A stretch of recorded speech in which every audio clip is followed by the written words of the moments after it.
लोकतंत्र के महापर्व का चौथा चरण और चौथे चरण में जिन जिन सीटों पर मतदान हो रहे हैं उन सभी सीटों के ब्यौरे हम लेकर आप तक पहुंचा रहे हैं। लगातार सुबह 7 बजे से आज जिन जिन सीटों पर मतदान हो रहे हैं उन पर लगातार कवरेज न्यूज़ की हम दिखाते आ रहे हैं। अब बारी है उत्तर प्रदेश की। लोकसभा चुनाव के चौथे फेज में यूपी की 13 सीटों पर वोटिंग जारी है। एक केंद्रीय मंत्री, एक पूर्व मुख्यमंत्री और 10 सांसदों की साख दांव पर है। 4 हाई प्रोफाइल सीटों में लखीमपुर खीरी, कन्नौज, इटावा और उन्नाव शामिल हैं। कन्नौज सीट से पूर्व मुख्यमंत्री अखिलेश यादव 12 साल बाद चुनाव मैदान में हैं। उनके सामने भाजपा के सांसद सुब्रत पाठक चुनावी मैदान में हैं। वहीं खीरी लोकसभा सीट से केंद्रीय मंत्री खीरी लोकसभा सीट से अजय मिश्रा टेनी है और तीसरी बार चुनाव लड़ रहे हैं। उन्नाव से भी पूर्व केंद्रीय मंत्री साक्षी महाराज तीसरी बार चुनाव लड़ रहे हैं। चौथे फेज में 10 सांसद चुनाव लड़ रहे हैं। चलिए अब जान लेते हैं कि यूपी में कितने मतदाता मतदान इन प्रत्याशियों की किस्मत का फैसला कर रहे हैं। तो चलिए आइए ग्राफिक्स के माध्यम से जानते हैं। तथा 2,47,47,027 पुरुष वोटर्स 1,31,82,341, महिला वोटर्स 1,15,63,739, थर्ड जेंडर वोटर्स 947। कुल पोलिंग बूथ 26,588। शाहजहांपुर में मतदान केंद्र 1,792। कानपुर में पोलिंग बूथ 1,607। अकबरपुर में पोलिंग बूथ 1,958। हरदोई में पोलिंग बूथ 3,328। फर्रुखाबाद में पोलिंग बूथ 1,400। कन्नौज में पोलिंग बूथ 884। उन्नाव में पोलिंग बूथ 2,498। सीतापुर में पोलिंग बूथ 2,129। मिश्रिख में पोलिंग बूथ 2,124। खीरी में पोलिंग बूथ 2,890।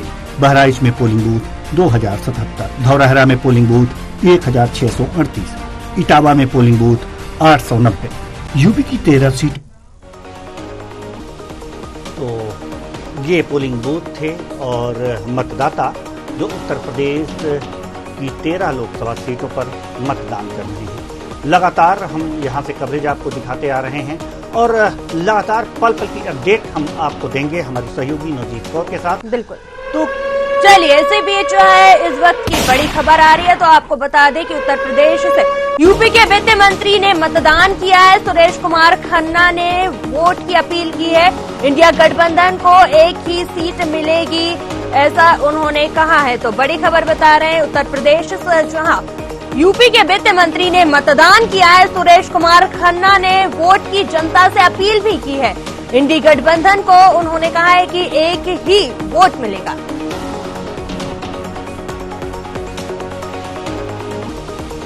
आइए सुनते हैं कि यूपी के वित्त मंत्री ने क्या कुछ कहा। पूरे प्रदेश में पूरे देश में एक ही माहौल है। इस देश के 75% से ज्यादा लोग ये चाहते हैं कि मोदी जी फिर से प्रधानमंत्री बने और उसी के अनुरूप जो लोगों का रुझान है वो यही दिखाई पड़ता है। शाहजहांपुर में हम कई दिनों से हैं। आज पहला वोट भी मैंने कास्ट किया। सब तरफ से केवल एक ही आवाज आती है, कमल का फूल, अरुण सागर, प्रधानमंत्री मोदी जी और उत्तर प्रदेश के मुख्यमंत्री योगी।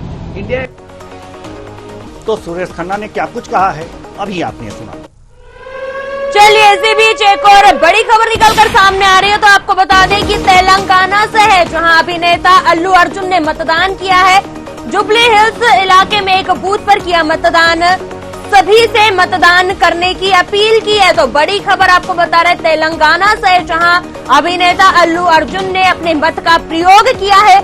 जुबली हिल्स इलाके में एक बूथ पर किया मतदान और उन्होंने सभी से मतदान करने की अपील भी की है। तो अभिनेता अल्लू अर्जुन ने मतदान किया। जुबली हिल्स इलाके के बूथ पर उन्होंने मतदान किया है, अपील की है जनता से मतदान करने की। क्या कुछ कहा है ये सुनिए।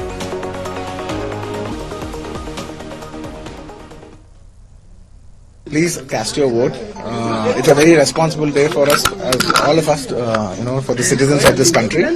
I know it's quite hot, but let's put that little effort, because today is the most crucial day for the next future, the next 5 years of our life. Please cast your vote and please vote. तो please cast your vote, तो अपने मताधिकार का प्रयोग करें, ऐसा अल्लू अर्जुन ने कहा है। जुबली हिल्स इलाके के एक बूथ पर इन्होंने मतदान किया है। चलिए अब रुक करते अगली बड़ी खबर की। तो आपको बता दें कि इस वक्त की बड़ी खबर तेलंगाना से आ रही है, जहां पूर्व राष्ट्रपति उपराष्ट्रपति एम वेंकैया नायडू ने वोट किया है। जुबली हिल्स पब्लिक स्कूल में ये वोट किया है। तो आपको बताएं कि तेलंगाना से पूर्व उपराष्ट्रपति एम वेंकैया नायडू ने वोट किया है। Video jubilee hills public school में ये वोट किया है। तो बिल्कुल बड़ी खबर तेलंगाना से बता रहे हैं, जहां पूर्व उपराष्ट्रपति एम वेंकैया नायडू ने अपने मत का प्रयोग किया है उन्होंने। और ये तस्वीर उन्होंने जो खिंचवाई है सेल्फी पॉइंट पर जाकर, ये एक सुंदर तस्वीर एम वेंकैया नायडू की जनता से मतदान करने की अपील भी।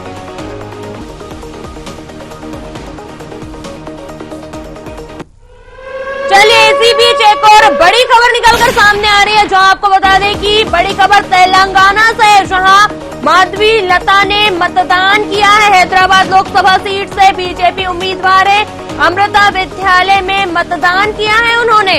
तो बड़ी खबर बता रहे हैं, AIMIM प्रमुख ओवैसी को दे रही टक्कर, माधवी लता ने की वोट करने की अपील, मतदाताओं में देखा जा रहा है उत्साह, ऐसा उन्होंने कहा है। तो इस वक्त की बड़ी खबर तेलंगाना से बता रहे हैं, जहां माधवी लता ने अपने मत का प्रयोग किया है और जनता से मतदान करने की अपील की है। अमृता विद्यालय में जाकर इन्होंने अपने मताधिकार का प्रयोग किया है। आप देख सकते हैं कि माधवी लता ने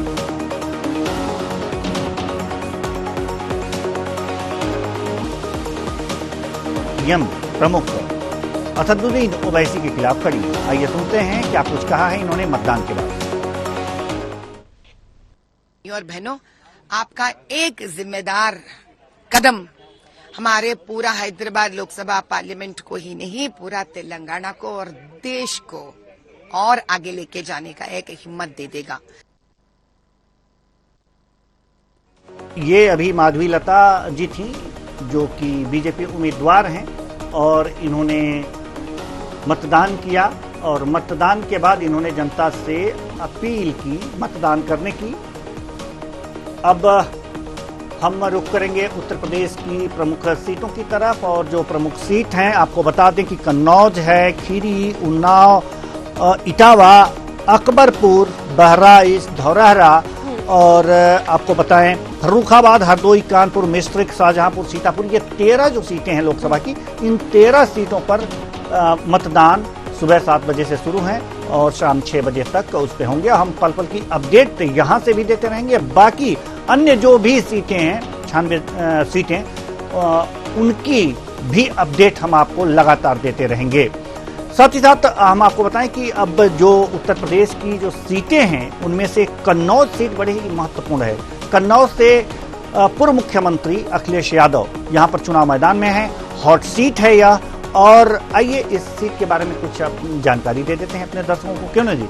बिल्कुल, तो सबसे पहले आपको बता देते हैं कि मुकाबला किस किस के बीच में है और क्या जनादेश है, और यहाँ के इतिहास के बारे में हम बात करेंगे। और जो हमारे साथ संवाददाता जुड़ेंगे तो उनसे भी जानने की कोशिश करेंगे कि आखिर कितना यहाँ पर मुकाबला टक्कर का देखा जा रहा है। तो ये लोकसभा सीट महामुकाबला, सुब्रत पाठक, अखिलेश यादव, इमरान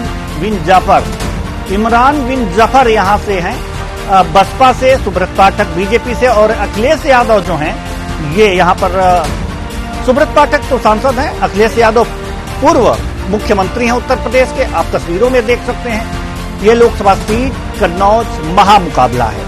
अब आगे हम रुख करेंगे मतदाताओं की तरफ कि यहाँ कितने मतदाता हैं जो अपने बिल्कुल। मताधिकार का तो प्रयोग आपको बता दें कि कुल मतदाताओं की बात की जाए तो 18 लाख मतदाता हैं, इनमें से 10 लाख पुरुष मतदाता हैं और महिला मतदाताओं की बात की जाए तो 8 लाख महिला मतदाता यहाँ पर है।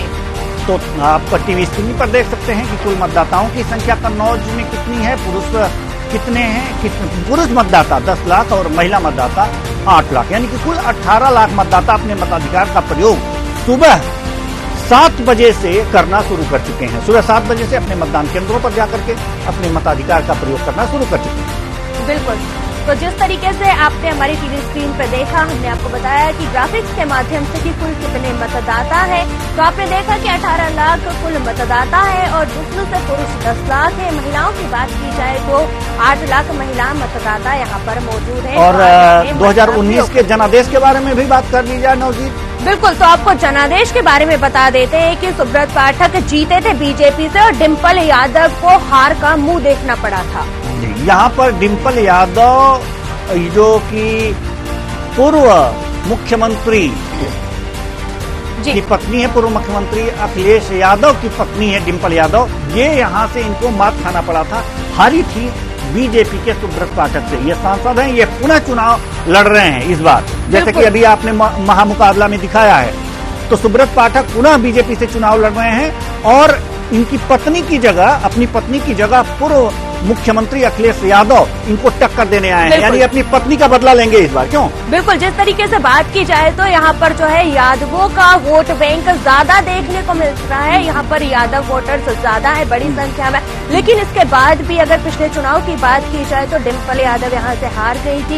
इसी का कहे तो बदला लेने के लिए जो है इस बार अखिलेश यादव को यहाँ पर चुनावी मैदान में वो अपनी पत्नी का हार का बदला ले पाते हैं कि नहीं, ये देखने वाली बड़ी बात है। और 4 जून को इस सीट पर सबकी नजर रहेगी कि आखिर सुब्रत पाठक से ये बदला ले पाते हैं या नहीं।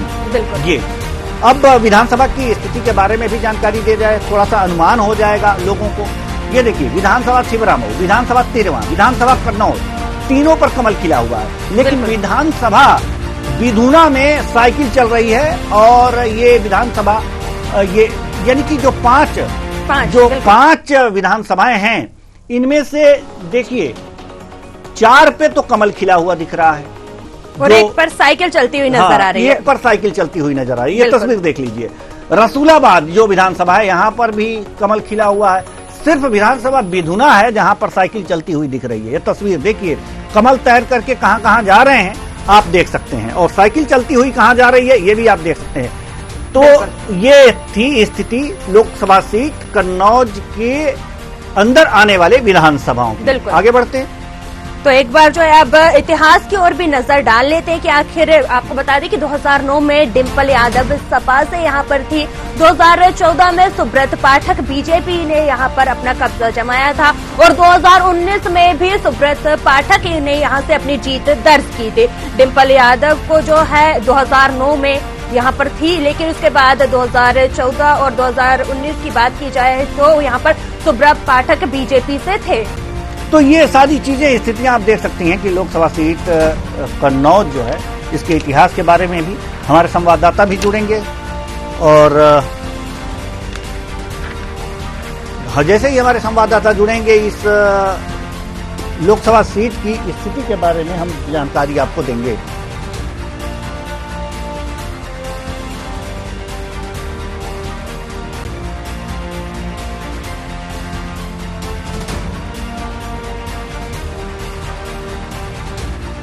दो 2014 में सुब्रत पाठक यहां से बीजेपी से जीते थे, 2019 में भी सुब्रत पाठक जीते थे। कुल मिलाकर के अगर हैट्रिक लगाएंगे, अगर जो इस बार सुब्रत पाठक जीते हैं तो हैट्रिक लगाएंगे। और पूर्व मुख्यमंत्री की साख यहां पर दांव पर है। और देखने को मिल रहा है यहाँ पर, क्योंकि अगर जैसे ही हमारे संवाददाता जुड़ेंगे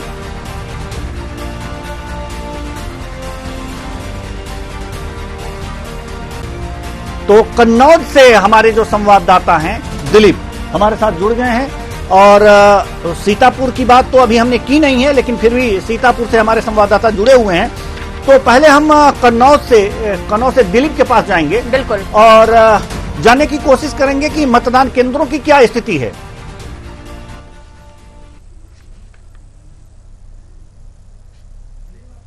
जी दिलीप, आप मुझे सुन पा रहे हैं? बिल्कुल देवेंद्र जी दिलीप, क्या स्थिति है अभी? जी, कन्नौज की क्या स्थिति है यहाँ मतदान केंद्रों की? है कन्नौज, और यहाँ 7 बजे से ही मतदान की जो प्रक्रिया है वो शुरू हो गई है। जो मतदाता है वो अपने मताधिकार का प्रयोग कर रहे हैं। फिलहाल सुबह से ही हल्की आंधी बारिश की वजह से हल्का मतदान प्रभावित हुआ है, लेकिन पुलिस प्रशासन है उसकी मुस्तैदी से पूरी तरीके से जो मतदान है वो शांतिपूर्वक हो रहा है। ये बूथ है जहाँ पर मतदाता अपने मताधिकार का प्रयोग कर रहे हैं। ये कन्नौज जिले उत्तर प्रदेश की हॉट सीट है। यहाँ उत्तर प्रदेश के पूर्व मुख्यमंत्री अखिलेश यादव चुनाव लड़ रहे हैं, भाजपा से सुब्रत पाठक लड़ रहे हैं। फिलहाल जी बिल्कुल, जिस तरीके से आपने बताया कि यहाँ पर हॉट सीट है और मतदाताओं में आपसे जानने की कोशिश करेंगे कि कितना उत्साह नजर आ रहा है और प्रशासन की ओर से यहाँ पर किस तरीके की व्यवस्थाएं की गई हैं। बिल्कुल, देखिए पुलिस प्रशासन पूरी तरीके से मुस्तैद है और अभी लाइनें नहीं लगी हैं। फिलहाल धीरे धीरे जो मतदाता है वो अपने मतदान का प्रयोग करने के लिए घर से निकल रहे हैं, लेकिन अभी लाइनें नहीं लगी हैं तो मतदाता नहीं इससे बात करने का प्रयास किया जाए। फिलहाल जो मतदान की प्रक्रिया है वो शांतिपूर्वक चल रही है। जी देवेंद्र, दिलीप, हम आपसे जानना चाहेंगे कि यहाँ पर मतदाताओं के लिए क्या व्यवस्थाएं की गई हैं, मौसम का क्या हाल है? बिल्कुल, देखिए हल्का मौसम जो है सर्दी भरा मौसम हो गया है। गर्मी में सुबह से ही हल्की बारिश और रात में आंधी और कुछ बारिश हुई है। उसकी वजह से जो मतदाता है वो धीमे से घर से निकल रहे हैं। 7 बजे से ही मतदान की प्रक्रिया शुरू हो गई थी और मतदाता अपने मताधिकार का प्रयोग कर रहे हैं। ये कन्नौज जिले की हॉट सीट है, कन्नौज जिला। इस वजह से पुलिस प्रशासन पूरी तरीके से मुस्तैद है। कन्नौज जिले के जो एडिशनल एसपी संसार सिंह, उन्होंने आज दौरा भी किया है और लगातार वो प्रत्येक बूथ पर जाकर नजर बनाए हुए हैं। किसी तरीके से मतदान प्रभावित ना हो और मतदाताओं को कोई दिक्कत ना हो, शांतिपूर्वक मतदान हो। जिला प्रशासन ने प्रचार प्रसार भी जोरों से किया है जिससे जो मतदान है वो बड़ी संख्या में हो सके। जी देवेंद्र जी बिल्कुल, जिस तरीके से आपके पीछे यहाँ से जो है हमें लाइन भी दिख रही है, बुजुर्ग मतदाता भी दिखाई दे रहे हैं। हम चाहेंगे कि आप उनके पास जाएं और बात करने की कोशिश करें कि आखिर क्या मुद्दे हैं, किन मुद्दों को ध्यान में रख के मतदाता जो अपने घरों से निकलकर मतदान केंद्रों पर आ रहे हैं। अरे हमको वोट डालना है। वोट डाल दिया? अभी नहीं डाल दिया भाई, इसमें कमी है, आधार कार्ड नहीं। तो आधार कार्ड लेके आओ घर से। आधार कार्ड हाँ, तो बिजवासन बने रहे। अब बिजवासन में रख के आई आचार धारा के में ये बुजुर्ग है, मतदान करने के लिए आए थे। फिलहाल कोई आईडी प्रूफ साथ में लेकर नहीं आए तो मतदान नहीं हो सका है। अब वो घर से अपने आधार कार्ड या कुछ प्रूफ लेकर आएंगे तभी वो मतदान कर सकेंगे। माता जी आएंगे, माता जी। जी बिल्कुल, जिस तरीके से आपने बताया कि यहाँ पर जो है मतदाता आ रहे हैं, वही बात की जाए तो 1 घंटे से ज्यादा का समय बीत चुका है। सुबह 7 बजे से लगातार मतदान हो रहा है। मतदाता अपने घरों से निकल रहे हैं और मतदान केंद्रों पर पहुंचकर मतदान कर रहे हैं। वही बात की जाए तो जागरूकता को लेकर क्या कुछ व्यवस्थाएं की गई थी, किस तरीके से जो है जनता को यहाँ पर जागरूक किया गया था? अरे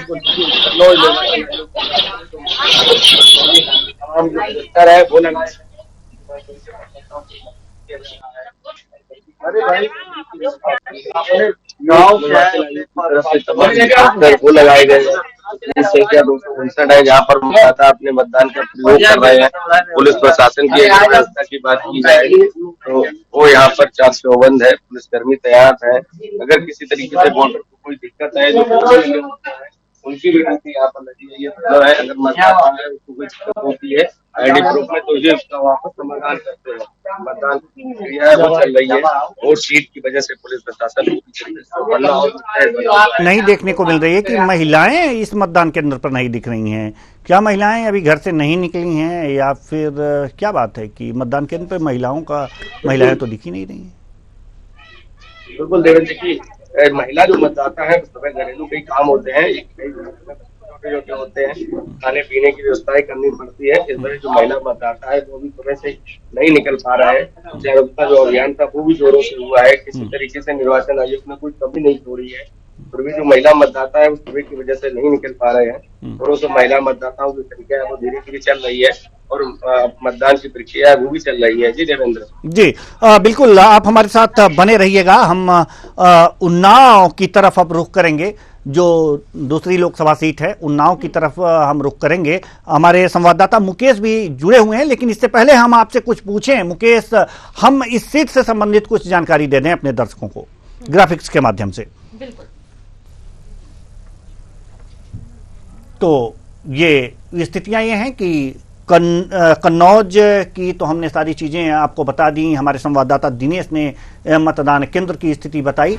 अब कन्नौज की तरफ रुख करेंगे। मुकाबला बिल्कुल, साक्षी महाराज बीजेपी से है और अनु आपको बता दें कि टंडन जो है सपा से है और अशोक पांडे। यहाँ त्रिकोणीय मुकाबला देखने को मिल रहा है। तो आपने देखा कि ग्राफिक्स के माध्यम से किस किस के बीच में यहाँ पर टक्कर देखने को मिल रही है। तो यहाँ अनु टंडन यहाँ पर सपा से हैं, अशोक पांडे यहाँ पर बसपा से हैं और साक्षी महाराज की वजह से यह हॉट सीट हो गई है और बीजेपी से हैं। देखना होगा कि कौन बाजी मारता है। लेकिन अब मतदाताओं की तरफ रुख कर लें थोड़ा सा।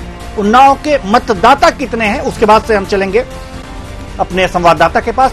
जी, 23,34,094 मतदाता हैं। पुरुष कितने हैं जरा बताइए। बिल्कुल, तो आपको बता दें कि इनमें से 12,39,723 पुरुष मतदाता है। वहीं अगर महिला मतदाताओं की बात की जाए तो 10,94,371 महिला मतदाता यहाँ पर हैं।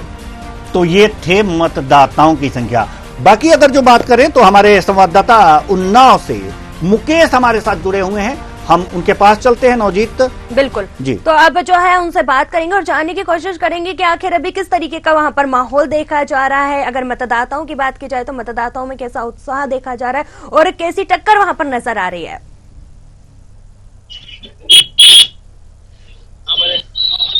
जी नवजीत जी, मैं आपको बता दूं तो मैं यहाँ पे एक नगर पालिका परिसर लगन के बाहर में खड़ा हुआ जहाँ पे ये मतदान केंद्र बनाया गया है और यहाँ पर मतदाता जो है अधिक से अधिक संख्या में आ रहे हैं और आसानी से वोट डालकर यहाँ से जा रहे हैं। किसी भी प्रकार की अभी कोई दिक्कतें देखने नहीं पाई गई और जैसा कहते हैं कि जी मतदान केंद्र यहाँ पर सजाया दिख रहा है और दरी वगैरह कालीन वगैरह बिछाए गए हैं, गुलदस्ते गमले भी लगाए गए हैं। जरा एक हमारे दर्शकों को इस मतदान केंद्र के बाहर जो सजावट की गई है इसका लुक अगर जो आप दिखा सकें तो दिखाइए। और महिला मतदाता वहां से निकल करके आ रही हैं, किन मुद्दों पे उन्होंने मतदान किया है उनसे भी बात कर लें आप। मैं से कह रहा हूँ कि अब आप दिखा सकते हैं कि यहाँ पे किस तरह से व्यवस्थाएं की गई है। जैसे आप देख सकते हैं यहाँ पे बूथ बनाए गए, कुछ मॉडल बूथ बनाए गए जो सेल्फी पॉइंट यहाँ पर ले रहे हैं, जो मतदाता मतदान करके आ रहे हैं। वहीं पर हम बात करेंगे, यहाँ पे कुछ महिलाएं हैं जिन्होंने वोट डाल के भी आई है। क्या नाम है आपका? आपने किस मुद्दे पे लेकर वोट डाला है और क्या? हम बता नहीं पाएंगे। अभी हम यही जगह अभी और अन्य मतदाताओं से बात करेंगे। भाई साहब क्या नाम है? अरुण। आप यहाँ पे वोट डालने आए थे, आपने वोट डाला, आपको यहाँ पे किसी तरह दिक्कतों का सामना तो नहीं करना पड़ा? तो आप किन पर और किन चीजों को ध्यान में रखते हो वोट का प्रयोग किया? तो इन चीजों पर ध्यान दिया है। तो जो आजकल माहौल चल रहा, महंगाई बढ़ रही है, बेरोजगारी बढ़ रही है, लोगों को रोजगार नहीं है, ये सारे मुद्दे हैं हमारे। जैसा कि आप देवेंद्र जी सुन सकते हैं कि यहाँ का मतदाता जो कह रहे हैं कि मैंने बेरोजगारी, महंगाई और बेरोजगारी के मुद्दों को देखते हुए किया है। और हमारे साथ देख सकते, मैं अपने कैमरा मैन से कहूँगा कि आप देखा सकते हैं। माता जी क्या नाम है आपका? सुभद्रा तिवारी। सुभद्रा, तो आपने वोट डाल दिया? किसी तरह कोई असुविधा तो नहीं हुई है? आप देख सकते हैं बुजुर्ग आई हुई किसी भी प्रकार। चलिए मुकेश, आपको रोकना चाहेंगे। इसी बीच एक बड़ी खबर आ रही है तेलंगाना से, जहां भाजपा उम्मीदवार जी किशन रेड्डी ने मतदान किया है। आपको बता दें कि बरकतपुरा में मतदान बूथ पर मतदान किया है। तो बड़ी खबर तेलंगाना से आपको बता रहे हैं, भाजपा उम्मीदवार जी किशन रेड्डी ने मतदान किया। सिकंदराबाद लोकसभा सीट से प्रत्याशी हैं। तो तस्वीरों में आप देख सकते हैं कि जी किशन रेड्डी ने यहां पर मतदान किया है और सिकंदराबाद लोकसभा सीट से ये प्रत्याशी हैं। तो इन्होंने मतदान किया है। सिकंदराबाद लोकसभा सीट से भाजपा के उम्मीदवार हैं। आइए सुनते हैं मतदान के बाद इन्होंने क्या कुछ कहा है। मैं वोट डाला हूं हमारे परिवार के साथ और हमारे आजू बाजू हमारे फ्रेंड्स नियर सभी लोग मेरे साथ आए, सभी लोग वोट डाले हैं। मैं सभी लोगों से यही अनुरोध करता हूं, आज जो पोलिंग डे है, भारत सरकार हो, इलेक्शन कमीशन हो, पोलिंग डे के दिन हॉलिडे देते हैं, मगर कुछ लोग ये पोलिंग डे को सिर्फ हॉलिडे मानते हैं। ये ऐसा नहीं करना चाहिए। तो बीजेपी उम्मीदवार किशन रेड्डी ने मतदान किया है और उन्होंने मतदान की अपील भी की है। बरकतपुरा मतदान केंद्र पर इन्होंने मतदान किया है। सिकंदराबाद लोकसभा सीट से बीजेपी के उम्मीदवार। तो तेलंगाना से चलिए इसी बीच एक और बड़ी खबर निकलकर सामने आ रही है। तो आपको बता दें कि तेलंगाना से ही बड़ी खबर है, जहां अभिनेता जूनियर एनटीआर ने मतदान किया है। सभी को अपने मताधिकार का करना है प्रयोग, ऐसा उन्होंने कहा है और ये संदेश दिया है उन्होंने अपने मतदान करने के बाद। उन्होंने सभी से अपील की है, कहा ये एक अच्छा संदेश है आने वाली पीढ़ियों के लिए। आइए सुनते हैं क्या कुछ कहा है जूनियर एनटीआर ने। అందరూ వచ్చి everybody has to use the right of their vote. I think it's a good message which we need to pass on to the coming generations.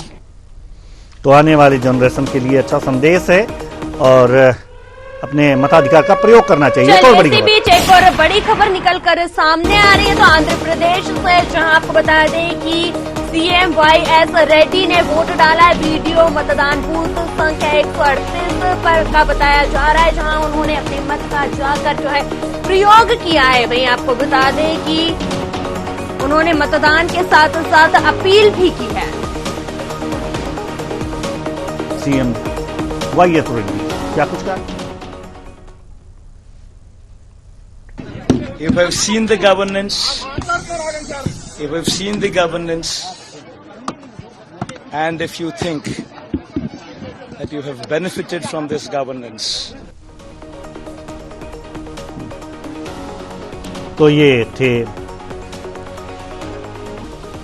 Jaganmohan Reddy, जिन्होंने मतदान किया है और मतदान की अपील भी की। चलिए इसी बीच एक और बड़ी खबर निकलकर सामने आ रही है। तो आपको बता दें कि तेलंगाना से ही है, जहां त्रिपुरा राज्यपाल इंद्रसेन रेड्डी नल्लू ने आपको बता दें कि वोट डाला है और आपको बता दें कि अपनी परिवार के सदस्यों के साथ पहुंचकर अपने मत का प्रयोग किया है। इसी के साथ जनता से भी वोट करने की अपील की गई है। तो बड़ी खबर बता रहे हैं आपको तेलंगाना से ही, जहां त्रिपुरा राज्यपाल इंद्रसेन रेड्डी नल्लू ने मतदान किया है, परिवार के साथ पहुंचकर मतदान किया है और जनता से भी मतदान करने की अपील की है।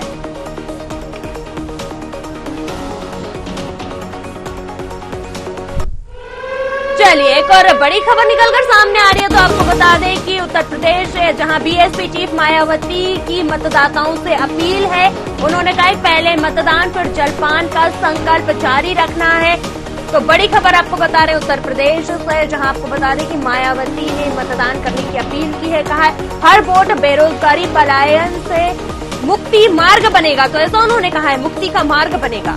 एक चीज इन बयानों में आप देख सकती हैं कि सीएम योगी आदित्यनाथ ने भी कहा कि पहले मतदान फिर जलपान और उसके बाद मायावती ने कहा। लेकिन जो निचली लाइन है इनकी, जो इन्होंने कहा है कि बेरोजगारी और पलायन से मुक्ति का मार्ग बनेगा, ये थोड़ा सा डिफरेंट है। बिल्कुल। लेकिन जो ऊपर की लाइनें हैं, जो पहले जलपान फिर मतदान, तो ये देखा जा सकता है कि मेल खाती दिख रही हैं।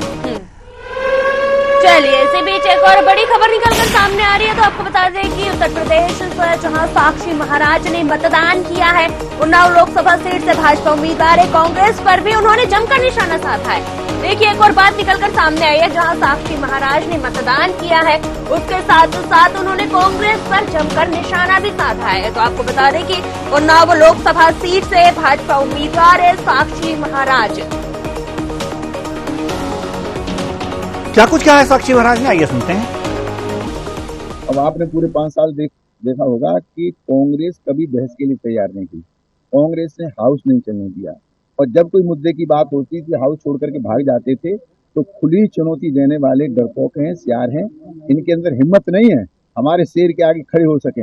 अगर हिम्मत है, अब ये मैं कैसे कहूं कि ये आकर के हमसे बहस करेंगे, जब ये एमपी नहीं बनेंगे, लोकसभा का मुंह ही नहीं देखेंगे, तो ये बहस करने का क्या? तो जब एमपी ही नहीं बनेंगे, लोकसभा का मुंह ही नहीं देखेंगे, तो बहस क्या करें? एक और बड़ी खबर। चलिए इसी बीच एक और बड़ी खबर निकलकर सामने आ रही है उत्तर प्रदेश से, जहां कन्नौज से भाजपा उम्मीदवार सुब्रत पाठक का सपा पर निशाना। सपा को परेशान क्योंकि नहीं हो रहा फर्जी मतदान। सपा परेशान है यहाँ पर नवजीत, सपा परेशान है। उनका कहना है कि सपा परेशान है क्योंकि नहीं हो रहा फर्जी मतदान। बिल्कुल सुब्रत पाठक ने कहा है, तो आइए सुनते हैं।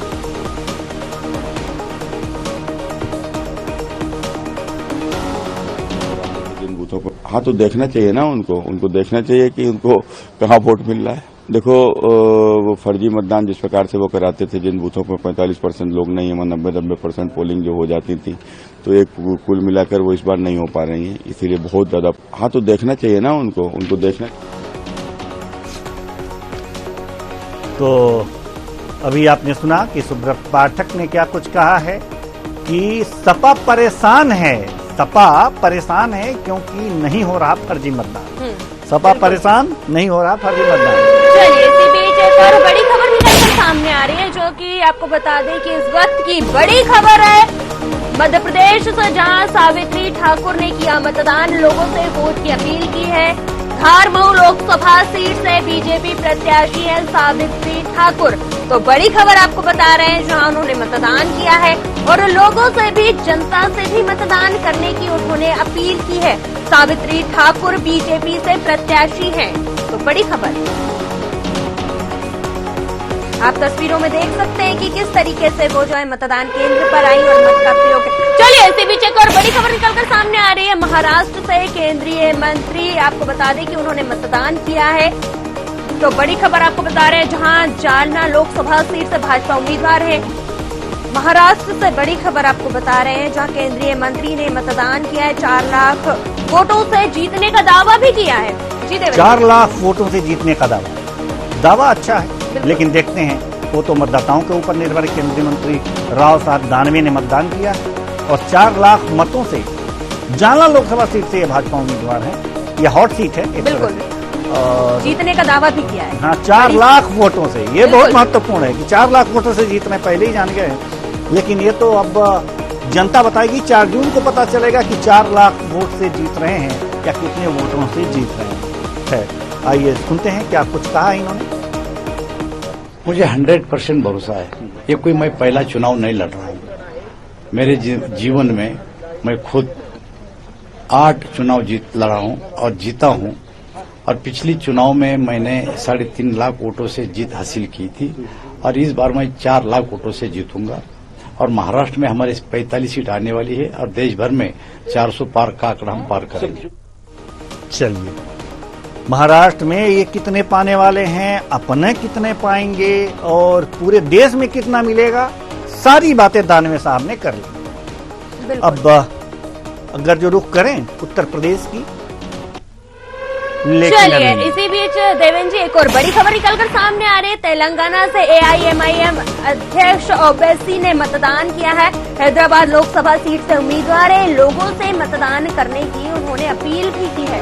तो तेलंगाना से बड़ी खबर बता रहे हैं आपको, AIMIM अध्यक्ष ओवैसी। लेकिन एक चीज इसमें बड़ी बात है कि इन्होंने सिर्फ मतदान करने की अपील की है और कुछ नहीं कहा है। बिल्कुल, जिस तरीके से आपने देखा कि अभी इससे पहले आरोप प्रत्यारोप का दौर भी जारी था, उसके बाद जीत का दावा भी कर रहे थे प्रत्याशी। तो आइए सुन लेते हैं क्या कुछ कहा इन्होंने और किस तरह से मतदान केंद्र में है और मतदान कर रहे हैं। Five national issues you're seeking vote for today. I've already said it, but I don't want to get into this trap of appealing for vote on the day of polling when the campaigning. What are your 5 national issues, sir? No, there are many issues. See, what I feel, people of India understand, especially the youth. The Narendra Modi government has done what they have done with the Indian Army recruitment.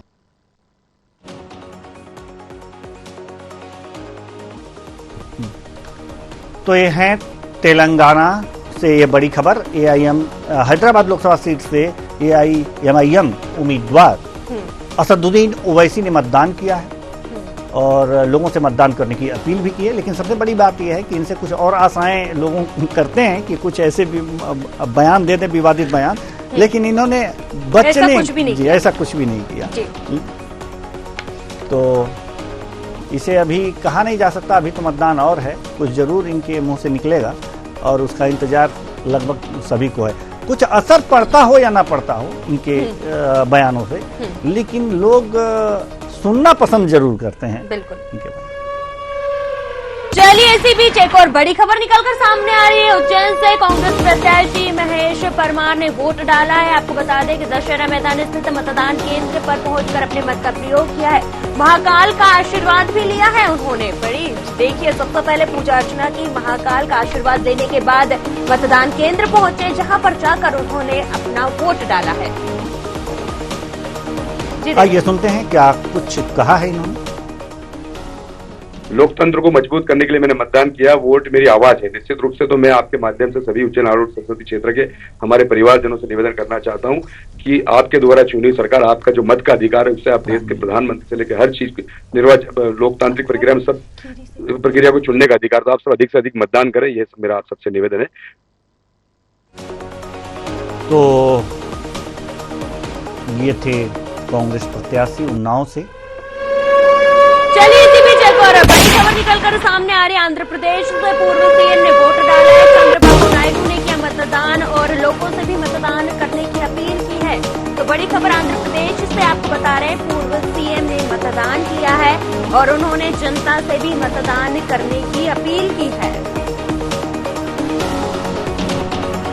तस्वीरों में देख सकते हैं पूर्व CM Chandrababu Naidu, Andhra Pradesh के पूर्व CM Chandrababu Naidu ने मतदान किया है और मतदान करने के बाद जब वो बाहर निकले तो जनता से मतदान करने की अपील की है।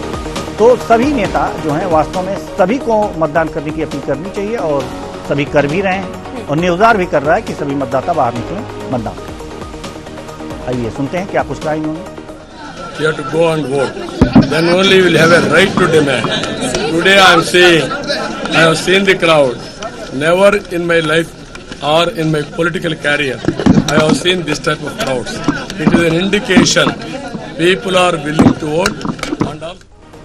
तो अब रुख करते हैं अपने संवाददाताओं की तरफ। हमारे संवाददाता अकबरपुर से प्रांजुल मिश्रा जुड़े हुए हैं और हम चाहेंगे प्रांजुल से हम चाहेंगे कि पहले तो आप जो है आपका फ्रेम तो सही हो गया है, आप पहले फ्रेम ठीक कर लें, तब तक हम अपने दर्शकों को अकबरपुर की स्थिति बताते हैं कि मुकाबला किन के बीच है और मतदाता कितने हैं। ये तस्वीरें मतदाताओं की सुबह से लोकतंत्र के महापर्व में हिस्सा लेते हुए कतार में खड़े हुए हैं। ये लोकसभा सीट आपको बता दें कि अकबरपुर महामुकाबला 2024 देवेंद्र सिंह भोले बीजेपी से, राजाराम पाल यहाँ पर सपा से और राजेश कुमार द्विवेदी यहाँ पर बसपा से हैं। सबके सिंबल यहाँ पर दिखाई दे रहे हैं। नौदेव, देवेंद्र सिंह भोले, राजाराम पाल और राजेश कुमार द्विवेदी यहाँ से फाइट कर रहे हैं, यहाँ से मैदान में हैं। अब मतदाताओं की बारी, मतदाताओं के बारे में बता दें। बिल्कुल, मतदाताओं की भी हम बात करेंगे। जिस तरीके से आप टीवी स्क्रीन पर देख रहे हैं, तस्वीरों के साथ चुनाव चिन्ह भी आपको जो है नजर आ रहा है। तो अब इसके बाद जो है हम अब आपको बता दें कि कुल कितने यहाँ पर मतदाता हैं, जिसमें महिलाएं कितनी है, पुरुष कितनी है, ये भी हम आपको ग्राफिक्स के माध्यम से दिखाएंगे। तो ये मतदाता, कुल मतदाता 15,19,383 और पुरुष और महिला मतदाताओं के बारे में नौजी।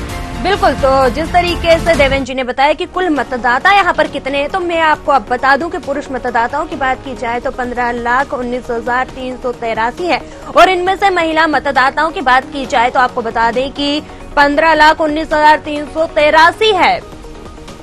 तो 383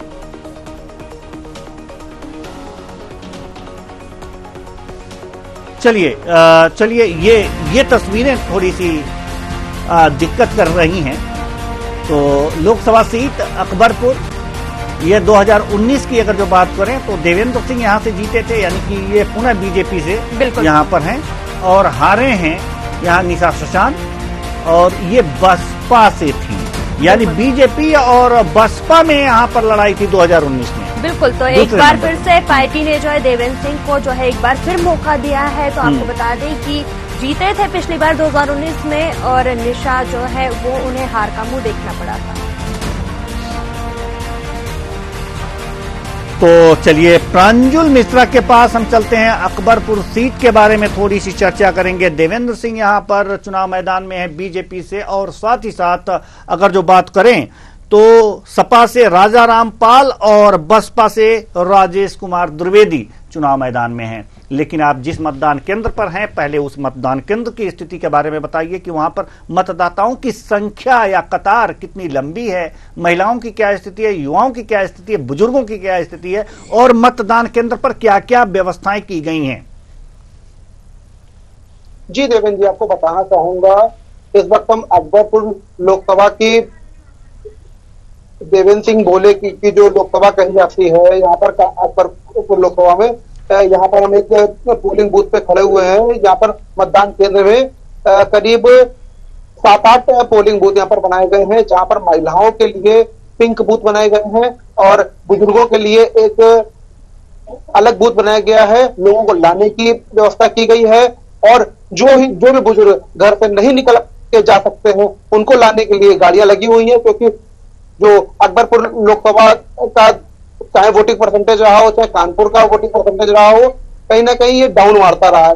तो इसको लेकर के वोटिंग परसेंटेज बढ़ाने के लिए पुरजोर कोशिश की जा रही है। तो चाहे कानपुर के डीएम हो, उन्होंने भी कोशिश की थी, और जो एसपी है बीबी मूर्ति, इन्होंने भी वोटिंग परसेंटेज बढ़ाने के लिए पुलिस प्रशासन को मुस्तैद कर रखा है और प्रशासन भी बुजुर्गों को ला करके यहाँ पे मतदान करा रहा है।